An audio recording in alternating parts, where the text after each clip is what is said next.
as being the process of coming up with something new, or coming up or modifying something that has been existing, adding a lot of value to it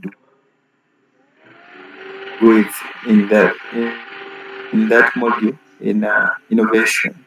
However, today we will be looking at marketing, evaluation, ethics, and business in nutrition. We realize that after you have innovated a product or you've come up with something new,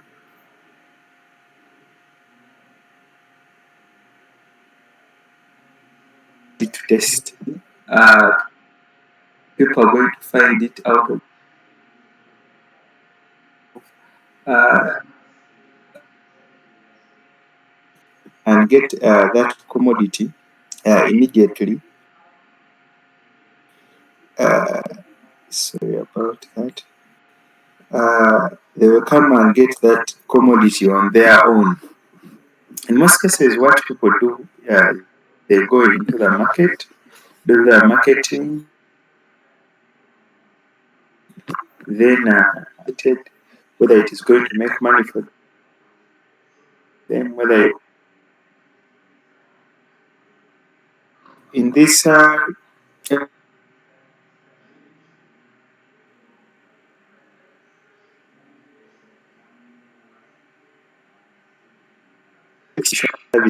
look at ethical dilemmas in nutrition innovation. To start with, this involves promoting and selling of nutritional products, services, or information to raise awareness and guide consumers in making informed dietary choices. Yeah, basically, we are looking at bringing whatever we've come up with closer to the product, uh, and also uh, availing this information, because once the consumer the product, this is where we look at I think it is ingredients. You see that table where grams etc. Yeah, so that will guide the consumer in making informed dietary choices. For example, when we look at food,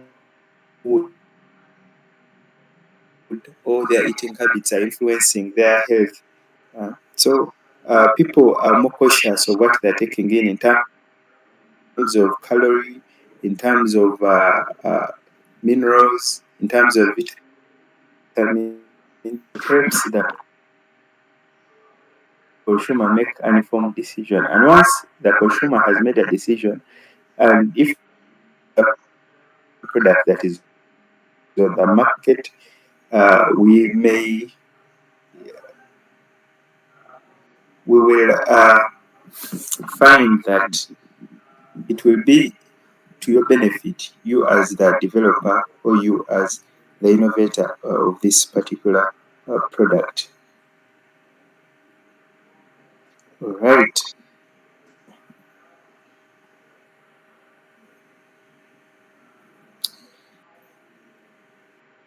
Okay. So let's proceed.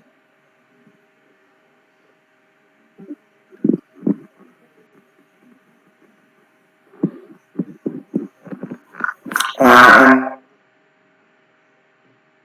we are saying items such as dietary supplements, healthy foods, nutritional service. Of late, we are seeing that very many fitness centers are coming up, and people are actually getting more interested about as listed. And we are saying key elements of nutrition marketing include market research, branding, and engaging with the consumers. So in nutrition marketing, we are looking at market research, you being able to go and understand what the market is all about, as we will see in the presentation ahead. We are looking at branding, branding capturing the attention, that identity that your company is having, and also advertising, selling whatever you have to the consumer, or putting it out there so that even the eyes that have not seen are able to see and make other decisions. So in ethical considerations, we are saying these are paramount in ensuring marketing is truthful and transparent. Okay, it's not that since you're only going to be looking at profits to the consumer, to the final consumer, and this also has legal implications because one that whatever you say, they call them quacks. Okay, if you're a quack and you're trying to sell, to make a fallacy, a food fallacy, that this particular food contains these nutrients, and then people actually out there eat particular foods that you're selling to them. Once they do tests and they find that whatever you are trying to claim that your nutrition products contains, if it is not truthful, then you will face charges. Responsible nutrition marketing often involves collaboration with professionals and adherence to industry standards and regulations. Yeah, I think that one is self-explanatory. And we are saying, why is marketing important? So one, we are saying access to target audiences. Marketing reaches specific demographics in health conditions, ensure message reaches the right people. Okay, when you're marketing, the general marketing, uh, blanket marketing. Okay, we are not targeting anyone. We are just playing the ad on TV. But even when you're playing the advert on TV, for example, if you're selling suits, this is beyond nutrition. If you're selling suits, you will want your advert to run in that period when I think news is done, because most men are watching news at that particular point in time. So once news is done, or in the middle, or whether the bulletin is there, you will have to advertise your suits because you know your target audience is watching at that particular graphics or health conditions, uh, ensuring the right message reaches the right people. Once the positive consumer behavior, encouraging healthier dietary choices, and also we market for competitive advantage. Like we had explained in innovation, once you innovate, you will be at a higher competitive advantage. It will help. It helps nutrition to stand out in a crowded. For example, recent people are trying to downplay the GMOs and all those genetically engineered foodstuffs. So once you're marketing well and showing them the importance of foods that are not genetically modified, if, for example, your product is fortified, for example, iron rich beans, the orange flesh sweet potatoes that have high traces of vitamin A, uh, if you're marketing your product in such a way, you will stand at a higher competitive advantage in the market. Also, this will drive the industry's progress. Once you're marketing, in most cases, people who market, we are not saying that it is only new people who come into the market.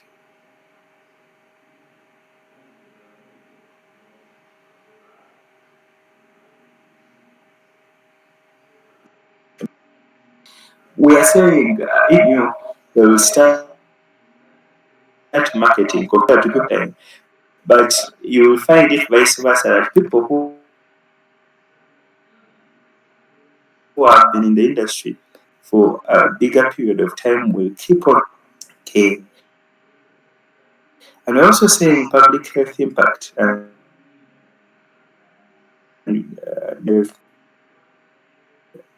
issues like obesity, diabetes, contributing to public health. Marketing is also important for trust and well-executed marketing builds trust and credibility by promoting honesty and transparency. Okay, behavior sustainability. We are saying it supports nutrition changes.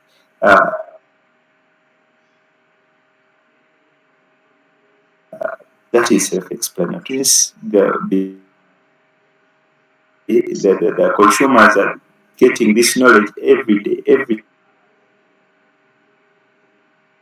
day. Taking in low-calorie foodstuffs, that they are not facing a challenge of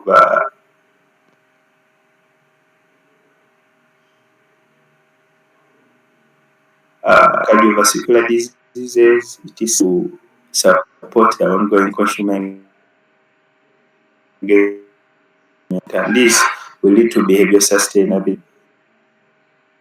This, we are saying, it drives revenue for businesses, enabling further development and expansion of nutrition offerings. We have seen that awareness and education still from marketing, and we are saying it raises awareness about nutrition services and products, educating the public about the availability and benefits. We have seen. All right. So let's go to identifying and understanding your target audience. We are saying conduct a thorough market research to gather data on the potential consumers. Kinds of population, it has all kinds of people. So once you're doing this market research, we will see how to come up with these surveys, etc., to collect that information from who we are targeting, who would become our potential consumers. For example, an outside box scenario is if I'm trying to sell pump, I'm trying to sell what should I say? Okay, let's use Pampers. If I'm trying to sell,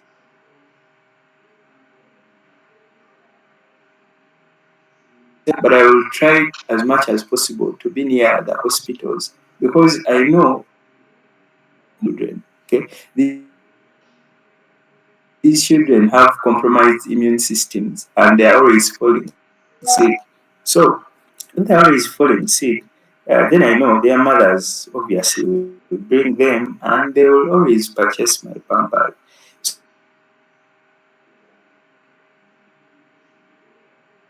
So that is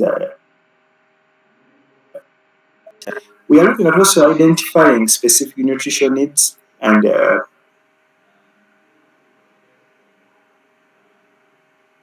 needs of that audience that you're trying to target. Are they trying to example, a commodity is low in calorie? You will always want to be closer to those fitness centers. You want to be closer to the gym where people go to work out because they feel when they work out, they will burn some extra fat and end up losing weight. So you will go to those centers with your product that you feel is low in calorie or has high fiber, etc., uh, so that you can sell it to these people. So segment your target audience based on common characteristics. These people have some characteristics. People who go for walks, people who jog, etc. Create detailed personas representing these different segments. We are also saying stay updated to industry trends, okay, and the emerging consumer preferences. This is identify have me for a particular time because I want your product. But if the industry changes research on why I'm not coming back, what is that other thing that I found that is not there in your product? Is it the packaging? Is it the flavor? Is it the texture? Yeah, do I want more crunchy things compared to what you're selling to me? etc. We are also saying study competitor strategies for insights, right?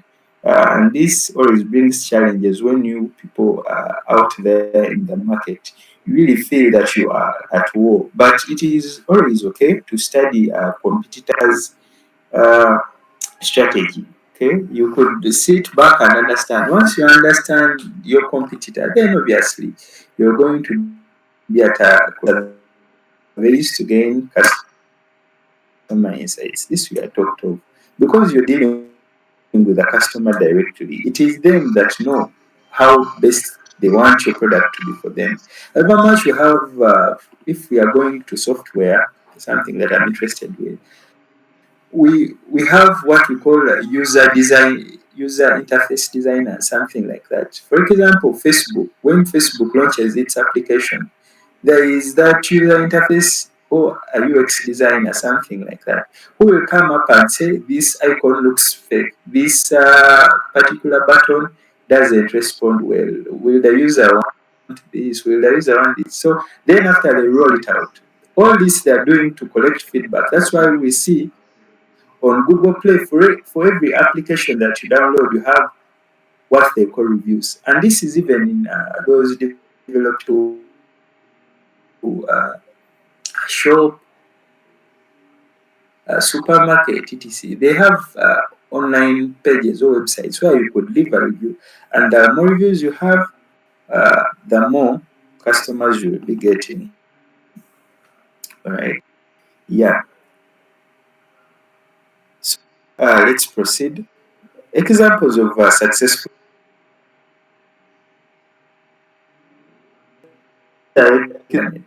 that these have been marketed well, okay, and since they've been marketed well, what trends of their consumers, right? Once something has marketed, you've marketed something well, you can only tell by the numbers of people that can purchase that particular product or commodity. We are looking at protein supplements for athletics, all right? Sorry about that. Protein supplements for athletics. We are saying optimum emphasizing muscle recovery and growth, etc. Because in most cases, people don't realize that, and for people who are doing aerogenous exercises, people who are playing soccer, and that is their profession, people who are playing rugby, and all those types of sports, tiny bits or tears in muscles that are not visible, but they are always inside. And what do proteins do?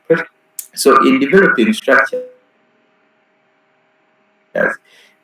these protein supplements help these athletes recover faster. People eat high energy bars also to develop uh, something with protein. Was it a protein animals? It was animals fat, something like that. But it was proteins and oils. Don't meat highlight environmental and health benefits, appealing to health conscious and environmental. People are saying you're not supposed to eat meats. Well, I don't know how true it is. People are saying you can't be having, and they are coming up with soy meat. I think you've seen that on the market, etc. Yeah, so those are the plant-based diets. We are seeing meal services, companies like Blue Apron cater for busy videos focusing on easy meal preparations, portion control. These we are more into convenience, right? We are more into convenience, and we all feel that the world is moving very fast. We want the fastest internet. You all want 5G. You want the fastest processor. You want the RAM that is, very fast. You want, uh, if it is a car, you want that Ferrari that has, that moves very fast. However much you will never reach its speed limit. Yeah, but that is the convenience we are all looking for. And whoever is trying to bring the convenience closer to us is selling better compared to people who are making our lives complicated, right? So we are saying nutrition supplements for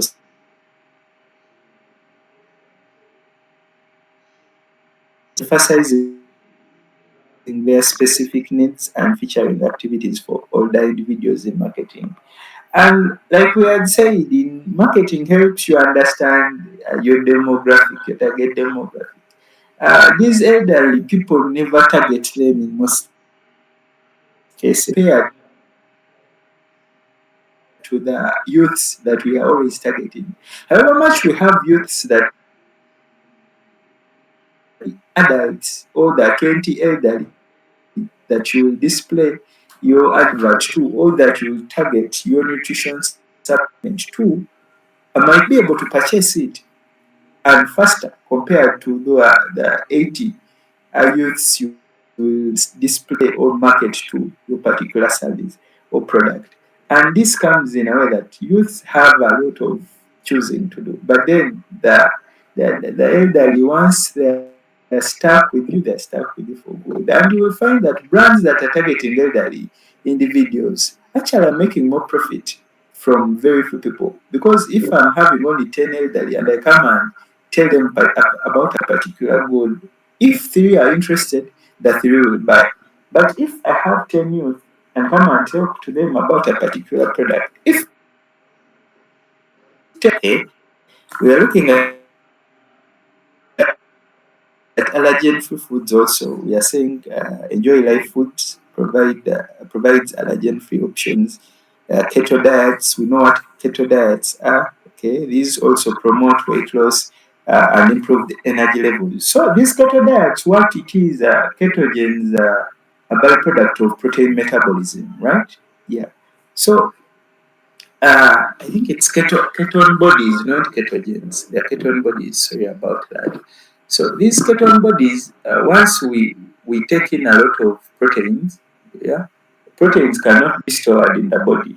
However much, like for example, if someone consumes carbohydrates in plenty, what the body does, it uses part of the carbohydrates it has, then the rest is turned into glycogen. Then glycogen is stored as adipose tissue, and that adipose tissue is the fat that we have.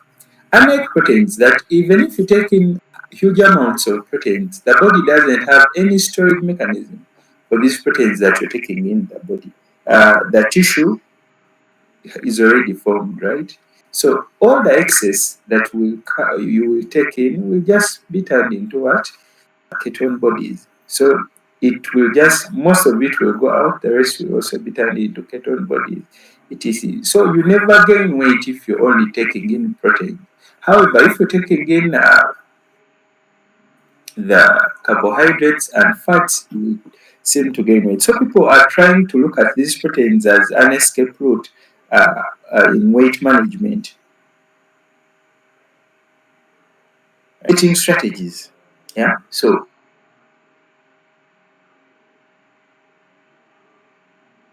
digital marketing, and we are looking at the strategy and also giving examples, right? So in digital marketing, most we are now in this technologically advanced era, and we are saying this application, Fitness Pal, offers it's a fitness tracking, and also it generates revenue through advertising. So that is more digital marketing. And in digital marketing, still have social media marketing.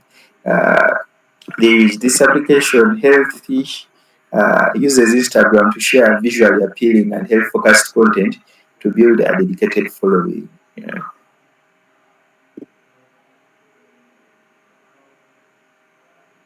Numbers of followers. Okay. Yeah. Content marketing, email marketing, for example, here we are.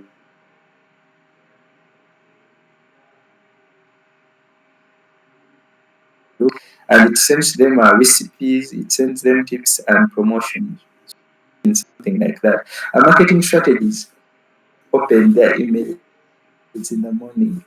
Okay. And then if you have this particular mail group you subscribe to,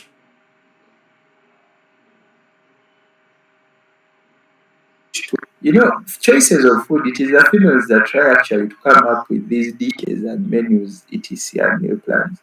But we males, sometimes cooking becomes a is problematic because you wake up in the morning and you don't know what you're going to cook. That's how the other day let's eat rice, etc.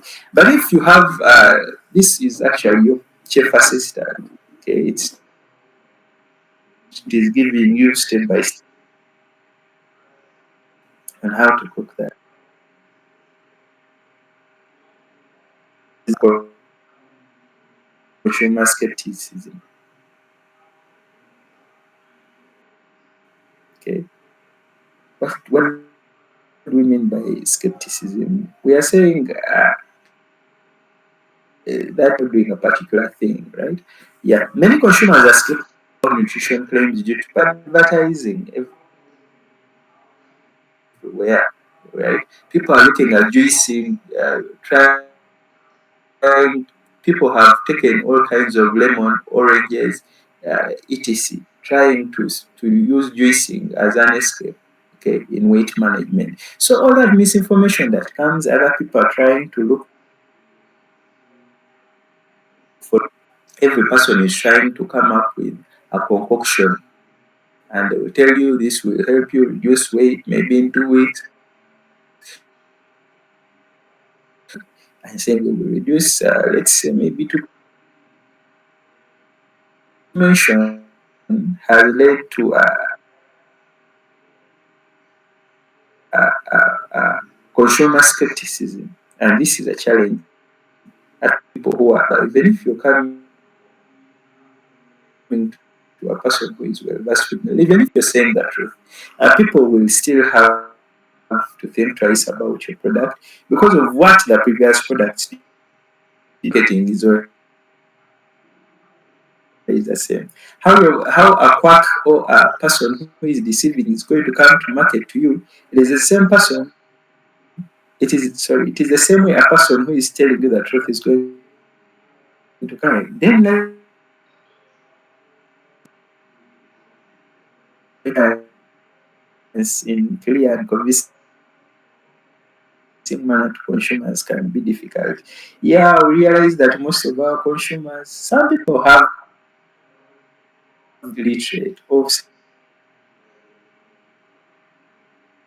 some do. This we are not saying that they are, and also we let's look at it in terms of they are not knowledgeable about most of these terms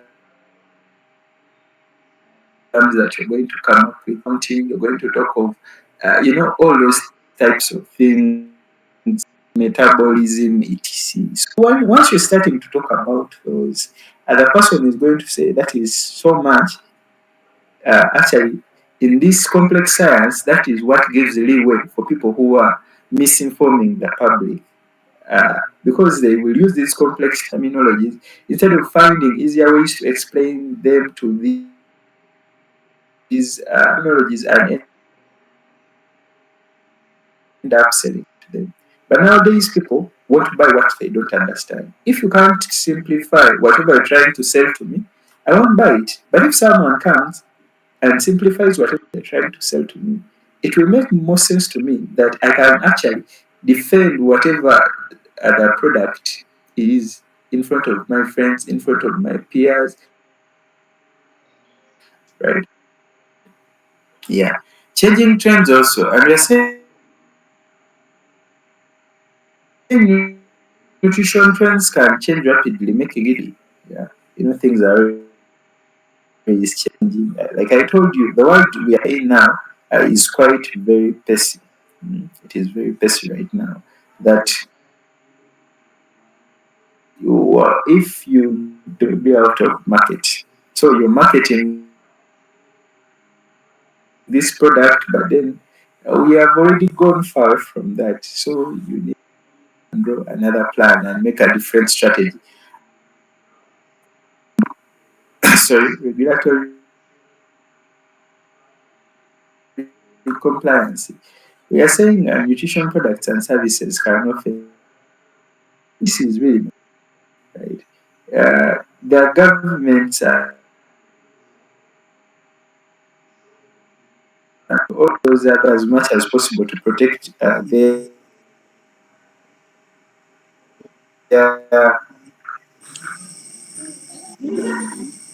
Yes, someone say something. Yeah, all right. So let's continue. We are saying regulatory compliance. We are saying these are products and services are often subject to strict regulations. Governments everywhere are trying to protect their citizens. Yeah. Because once there is, let's say, food poisoning into play, they will ask standard organization, National Bureau of Standards, etc. Where how did you let these products be sold in this particular place? Did you check for the expiry date, etc. Nutrition products. So black people in the US are trying to make it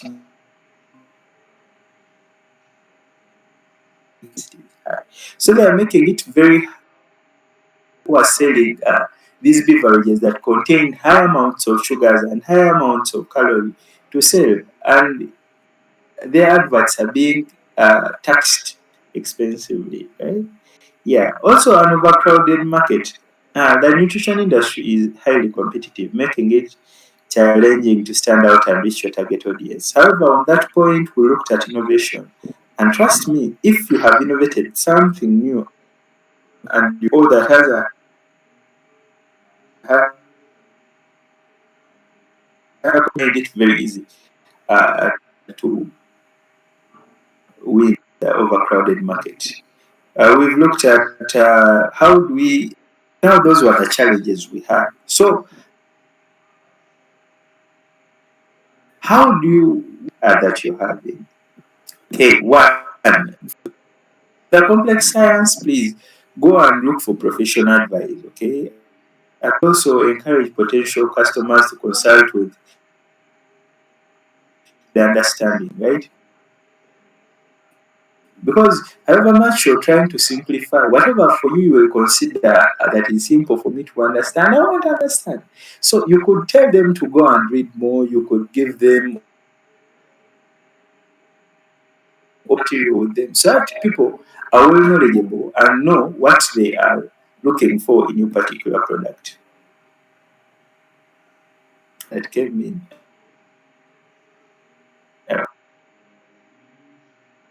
who had migrated everywhere, etc. So don't worry about that. We are still safe. Uh, uh, uh, we've looked at something to counter the complex science. These infographics or videos that visually explain the benefits and mechanisms of the product, stroke the service. When people visualize whatever you're trying to sell to them, it is always better compared you to them reading because okay so want to read how could you target us then do videos for a known to us but don't make things complex by bringing in terms bring a model that we know it is yeah and make for example if you're talking of tubers and your product use the tuber from some having. Okay, so consumer skepticism, we are saying the consumer is thinking twice your product's claims. Be transparent about your products, okay, and ingredients, and also the sources where you get them from. Yeah, however much this could be a little, people try to because this is a competitive market. Once you show me the source of your ingredient and compete within the market, but we are saying at least be as transparent as possible to your customers so that we remove this barrier of skepticism and the consumers are willing and free to come and purchase your particular commodity. Okay. So use trust signals, display certifications, for example, certified for us here Uganda, we have UNBS that certifies these products, endorsements from nutritionists. If we have someone who is really big in the field, for example, here we have very many well celebrated nutritionists, but I think I'll go with Dr. Rukundo. Dr. comes and says, for this product. Then, obviously, most of us, or most people who are in line, who at least when they hear of him, they hear that, okay, they know that is nutrition, right? Yeah. So once you're getting endorsement,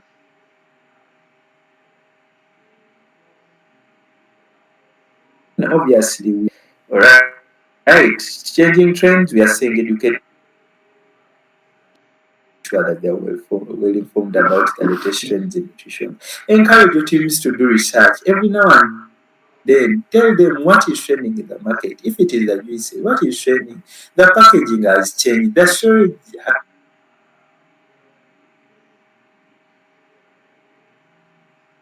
has. So all those should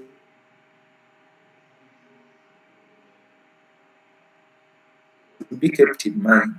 Okay, we got to develop agile marketing plans that can adjust quickly with these new trends that come on board. In regulatory ignorance is not a reason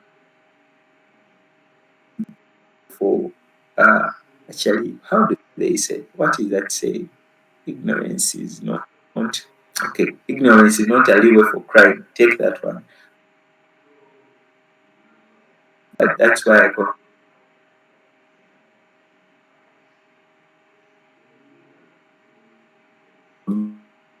we have a product out there that is influencing people's life. So you being well informed with whatever regulations are around your product is not really so much hard work. Please do that. Then do thorough reviews. Consult experts.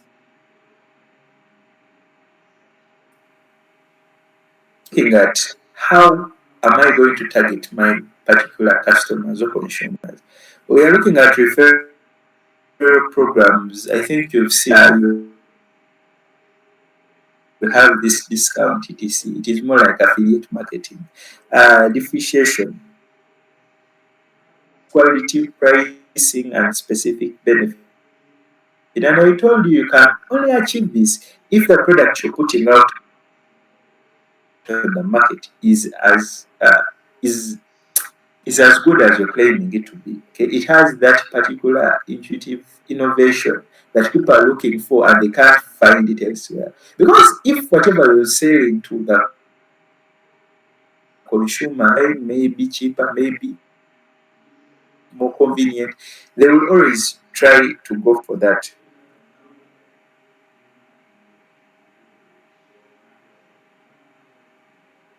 Let's proceed. Uh,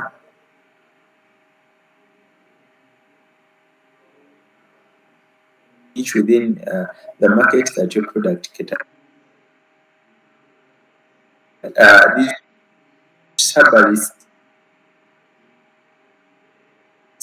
or the product, the nutrition product they're selling cures everything. It is the same product, but it helps with cardiovascular diseases, it helps with obesity, it helps with asthma. And you wonder how that particular food item or that particular nutrient or nutrition product is able to have all those benefits. The surgeon is the gynecologist, the surgeon is the how complex it becomes. Yeah. So you find a particular niche and target your market in that way or consumers to evaluation. Mm, yeah, seen this.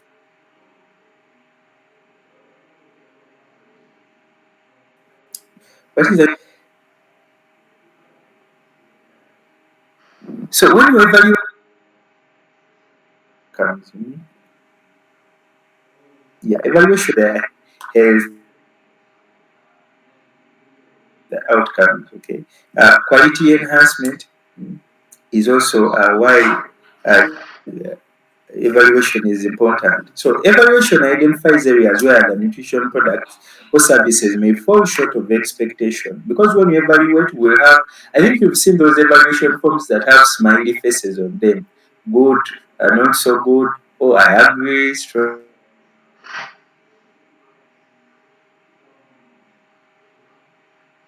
and it will help maybe our quality is a little low. So then we will find a way of improving. Safety and safety concerns, all right? Manufacturers or service providers can consumers. Optimizing formulations, marketing, and education, self-explanatory.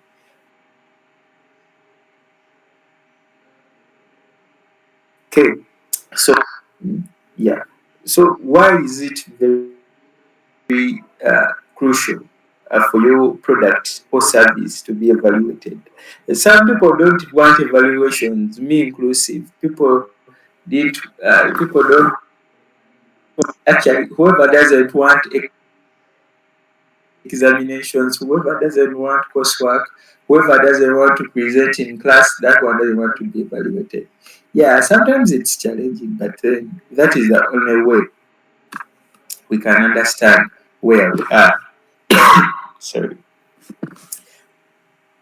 So when we are saying consumer trust, rigorous evaluations build trust among consumers.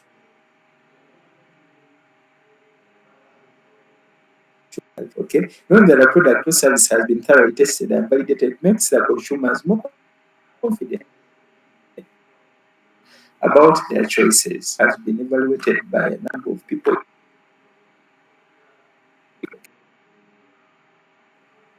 So uh, just like tests, you've been evaluated with coursework, then an exam comes. Once you graduate, people can, okay, and then they are going to trust you with that particular task. They are going to trust you with that particular job that you've applied for. So it is the same with this,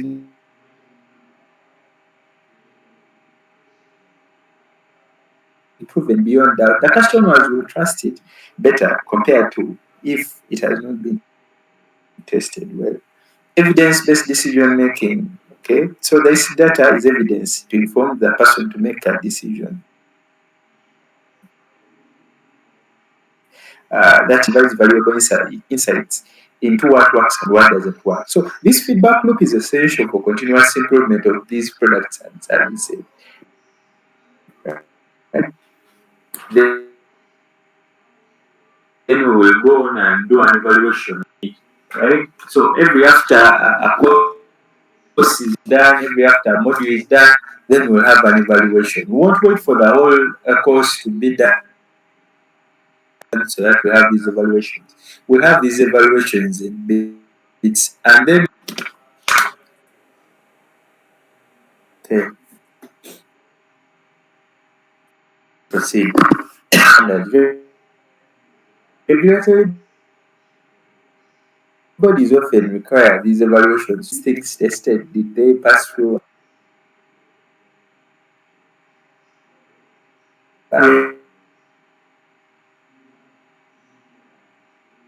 And whether nutrition product or service delivers the product in whatever business we are doing.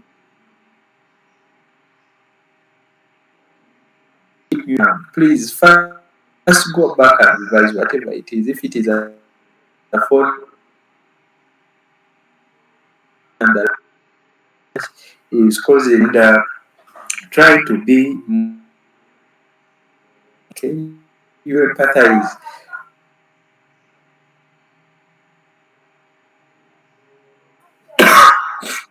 Sorry, I'm having a little flu, but yeah. So what are the evaluation methods that we have? We have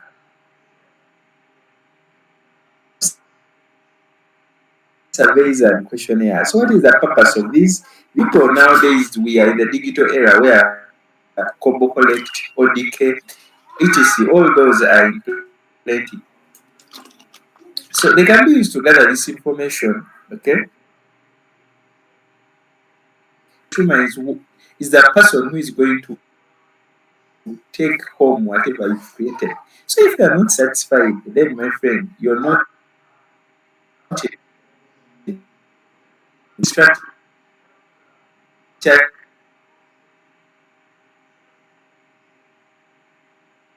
survey those other things. What do you think we could do better?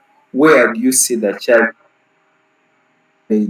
Because they feel their goods or their services are top notch. But trust me, there is nothing as 100% of a particular service or product. So is you have to leave a little for someone to give you an insight of what they think you could add. And then go. If you're seeing this coming up always, that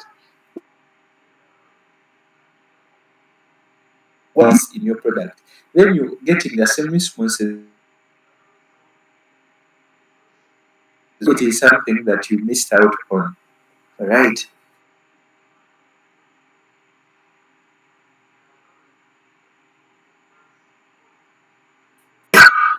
The benefits. We've seen this provides insight into customer preferences and perceptions, like I've explained. Then the challenges: subject response to bias, data quality, reliability,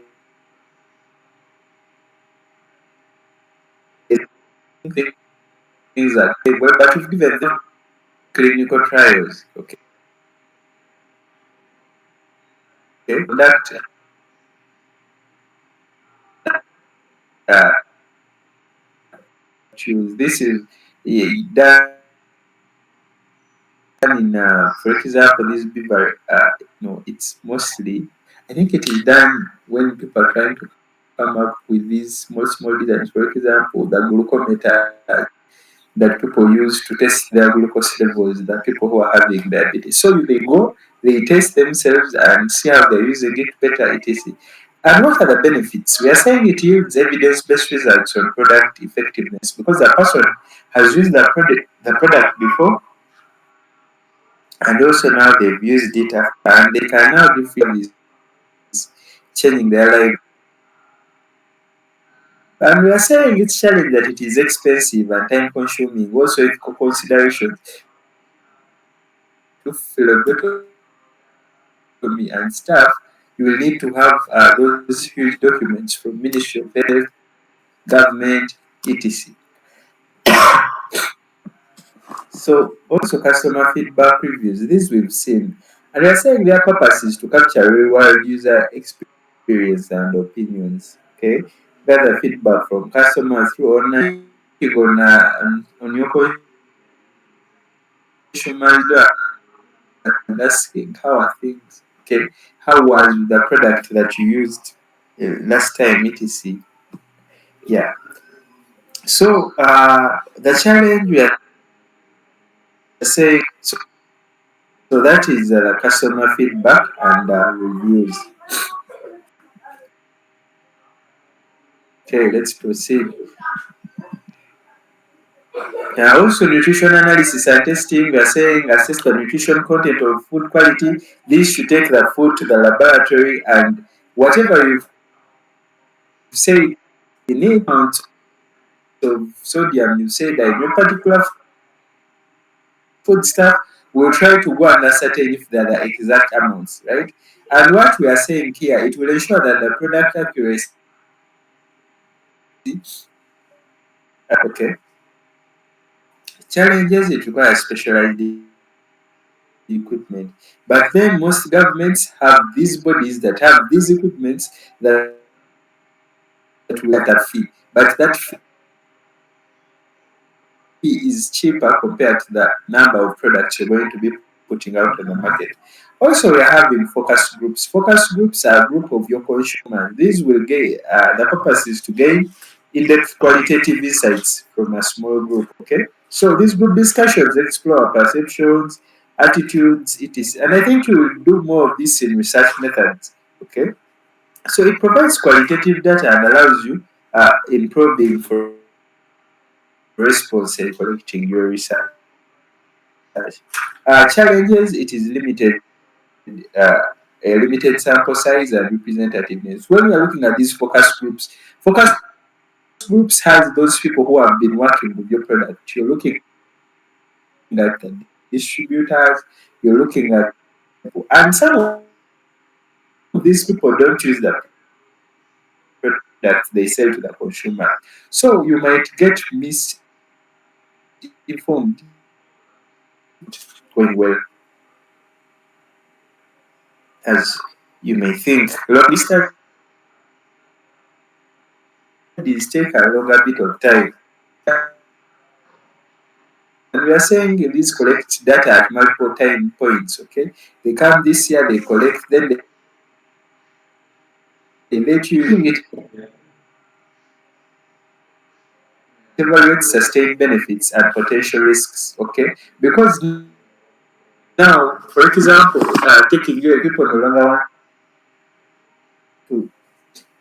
want to smoke tobacco, but now there are these new small devices whereby they are taking in whatever they are taking, smoking tobacco, and people are advocating no tobacco causes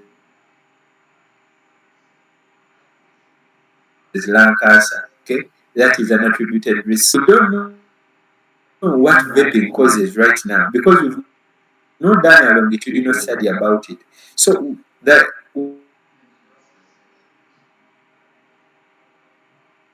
since we don't know tobacco, but I'm vaping instead, I'm getting the same thing. Actually, with a vape comes chocolate. I think the flavors are chocolate, vanilla. You're inhaling everything that you think is okay. Okay, and then the challenge is we don't know what happens 10 years from now if you start vaping. We don't know what happens 20 years from now if you start vaping. Yeah, so but in the longitudinal studies, we are saying these will help us evaluate the sustained effects and potential risks since we are coming at you to you at the different points in time to try and assess the potential risks. We are saying the challenge is a significant time investment and participant retention. Participants always get lost. Okay, people who tend to participate in these longitudinal studies, we are trying because you don't have control of a study subject. A person will choose to migrate. A person will choose to disappear. People actually don't migrate, but people disappear. Most of us have had people who have disappeared. Like you know the individual, you've been talking to the individual, but out of the blue, you're no longer able to trace the individual. So that is a problem with these longitudinal studies. Okay. Yeah. Yeah. Someone please unmute. Yeah.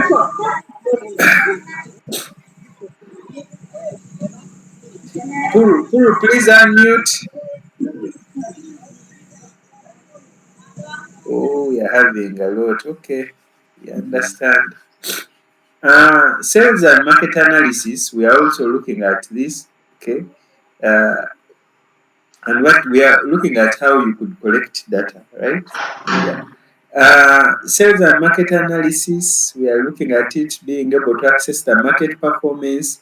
Here you're going to analyze the sales data and consumer trends. Okay, you know who is buying what they want most, what is the benefit. This will provide insights into product demand and market positioning. You will always go for what is demanded out of you most. But people try to be everywhere, and you realize being everywhere, you're going to remain as small as those small retailer shops you see everywhere. But if you focus on a particular thing, for example, like me, in my shop, I'm selling shoes. People will always say, if you want shoes, go there. But then someone can say, if you want everything, go there, right?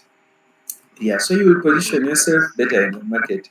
If you, for you, your products are always going to be targeting overweight individuals, then still target those. But then you're targeting overweight individuals, then you're also trying to target other people who want to gain weight. You see, so you're confusing your market. Then at least target where you feel more profit is coming from, because at the end of the day, we all want to have a profit. Okay, so health outcome tracking is also one we are saying this will help you monitor changes in health metrics. Here we are collecting data before and after product use. If offers evidence in health improvements. Really, this one is self-explanatory. So, in these last three slides, we are going to, to at least take this with us. Identifying business opportunities in the food and nutrition sector. Always people are like, okay, now I've done this course, but still I don't understand where the opportunities lie. And at least let's look at this in discovering the business prospects in food and nutrition realm and blend with conducting the market research, scrutinizing the trends. A trend is seeing how things are moving in that particular field or industry. Okay, so how do you identify these opportunities? One, do the market analysis. Okay, in this market analysis, we are looking at you as assessing the consumer needs. What do the consumers want? What is that a present need of the consumers? What are those emerging requisites of the consumer in food and nutrition domain? What is that thing they want? Okay, you're looking at dietary inclinations, you're looking at health considerations, and health lifestyle predilections. Okay, whereby to explain this a little further, you for you to be able, like we have looked at in innovation, it is not about you coming up and creating something entirely new. You could innovate something as good as you want, but if the consumers don't want it, you've innovated nothing. So go to the market, understand what is that thing that is lacking. Okay? For example, if you come to the market and you realize that the juices, okay, the juices, people have not yet made maybe jackfruit juice, but you could find a way of stabilizing jackfruit juice and sell it to people and sell it to consumers. Please do that. If you want to do beetroot juice, please do that. If you want, like, find that one thing from the market that people's products, people are always tired of maybe passion fruit juice, maybe they are tired of cocoa juice, maybe they want cocktails, but then the cocktails they want can't be preserved for a long period of time, they have a short shelf life. Then find a way of modifying them and giving them to the consumers. Analyzing competitors is key in identifying opportunities. Look at what the competitor is doing. You do know your competitor can also have actually nothing. I can be your competitor, but I've even not yet started my business. But then I'm your competitor because I'm looking in the particular direction where you are also in. You're manufacturing the things I want to manufacture. And in my heart, oh, okay, in my spirit for the believers in Christ, in my spirit, I'm already competing with you, right? Then, after understanding the mistakes that you have, the gaps that are in your particular business, the gaps that your product is not delivering, I'm going to go back, sit down, and make those readjustments and come and compete with you. And those were the opportunities we are looking at. Target audience definition. This target audience, we've talked about it. Okay, the age, the gender, the income, etc. Market size and prospects. Okay, so you ascertain the magnitude of the market you're entering and its potential for growth. There are some markets that you enter and you know this market is going nowhere, but you still drag yourself and be like, no, I will still market to these people, I will still market to these school children. And the school children, we all know, some schools actually don't allow pocket money. Some schools don't allow these other nutrition products coming in because they feel the students are not old enough to make their choices. But for you, still, you're going to canteens, trying to sell your product in canteens, school canteens, and you're always facing problems with the administrations of the schools, etc., and bringing a lot of unnecessary attention to your brand. Okay, trend scrutiny. We've talked of this. We are saying observing dietary and health trends. Okay, this you being able to understand what is trending right now, what are people taking in, what do people want. People are now calorie counting, like we say. People don't want to gain extra fat, but sometimes in some countries, for example, Mexico, the obesity is high, but the consumption of Coca-Cola is ever increasing. Actually, Coca-Cola in Mexico is used as a traditional, it is used to appease the gods in Mexico. They give the Coca-Cola to the gods in their shrines, the Aztecs and etc. Okay, so You have to know what is trending in your society and try to develop something in that perspective. Don't use Coca-Cola as an example because it was just something out of the box. Okay, so we are also looking at innovation and problem solving, identify specific challenges or issues within the food and nutrition sector that your enterprise can solve. And we are saying this might encompass creating healthy alternatives. Okay, problem solving and innovation. We won't get tired of speaking about innovation in this module. Okay, every time you wake up, try to do something new, either with your life or in some other one, in someone else's life. Right. Uh, Friends, so in this last slide, second last slide, we are looking at regulatory compliance. Keep apprised of the regulatory prerequisites related to food safety. The labeling is always key. Don't label what you don't have. Don't claim to have ingredients in your product that you don't have. Don't claim to have huge health benefits that your product gives to the consumer, yet it is in the other turn detrimental to their health. Okay, but also we are looking at key stakeholders in the industry, including suppliers, distributors, industry associations, collaborative efforts and partnerships, and this can unlock fresh prospects and furnish valuable insights. Okay, so once you have these networks closer to you, you are aware of the regulations. Believe me, you're going to find these opportunities. You're going to be able to come and develop these new nutrition products or these nutrition services that you will be able to sell to the consumer, like we have been seeing. So finally, we are looking at continuous vigilance, right? Recognize opportunities in food and nutrition sector and these evolve over time. Persistently monitor the market dynamics, competitors, consumer preferences, etc. And we are saying identifying business prospects in food and nutrition sector necessitates proactive strategy in research, amalgamating with innovation and profound comprehension of nutrition consumer behavior. Okay, so friends, I think we have at least tried to do some justice to this marketing. Okay, uh, maybe if we have a question, then we'll post that on another date.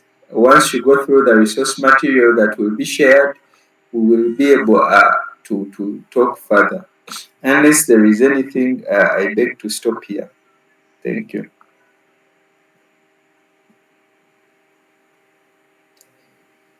Yes, Samuel, are you still present?